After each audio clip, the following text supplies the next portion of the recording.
কানে কানে বলছেন যে ভাই আপনি আসেন, আপনি ফার্স্ট আছেন, আপনি সকাল থেকে দেখতেছি আপনি দৌড়ের উপর আছেন। কেন দৌড়ের উপর থাকতে হবে না? আপনার পজিশন ভালো আছে। পরে আমি বললাম যে আপনাদেরকে যতক্ষণ আমরা এই জায়গাতে পার করতে পারিনি, আমরা জানি আপনাদেরকে শৃঙ্খলা যতক্ষণ আমরা দিতে পারিনি, আপনাদের গাড়ির উপর হামলা হতে পারে। তারা যদি আপনাদের উপর হামলা করে আমরা কি করবো? আমরা বিশৃঙ্খলা আমরা চাই না।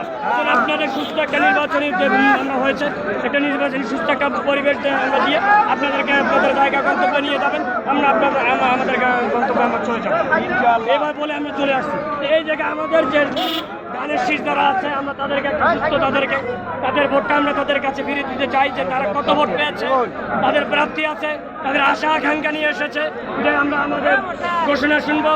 ফার্স্ট হয়েছি না সেকেন্ড হয়েছি আমরা শুনতে কি শুনবে না? অধিকার আছে না? আমি খেলে আমার অধিকার নিয়ে আসবো। সাধারণ মানুষ 18 কোটি মানুষের অধিকার আমরা আগে বাস্তবায়ন করবো ইনশাআল্লাহ। অধিকার নিয়ে রাস্তায় নামতে চাই না ইনশাআল্লাহ। আমি 18 কোটি মানুষের স্পিকার হয় তখন বলবো যে না, 18 কোটি মানুষের অধিকার আমরা আদায় করতে চাই। আমি শুধু আমরা জয় হলাম যে আমাদের অধিকার আদায় করবো, এই জন্য আমরা কেউ হট্টগোল করবো না। সুন্দর একটা ফলাফল আমরা পেয়ে যাবো ইনশাআল্লাহ, আমরা আশাবাদী।